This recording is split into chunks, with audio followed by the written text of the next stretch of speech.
rule of law. آج ہمارے ساتھ اس پینل میں former justice Lahore high court Shah Khawar جناب فرت اللہ بابر صاحب, former senator and the eminent political activist and mentor of all of us, I must say. Former Justice Shariat Court, Federal Shariat Court, Janab Zahoor Shahwani Sahab, and Khadija Siddiqui, barrister Khadija Siddiqui, a human rights activist. آج کا ہمارا جو session ہے اس میں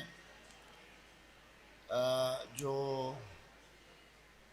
parallel judicial system کے حوالے سے ہمارے جو کانسیپٹس ہیں اس پہ گفتگو ہوگی کہ متبادل نظام انصاف کو جب ہم انٹروڈیوس کرتے ہیں اور سرٹن سیکشنز آف سوسائٹیز کو ہم جب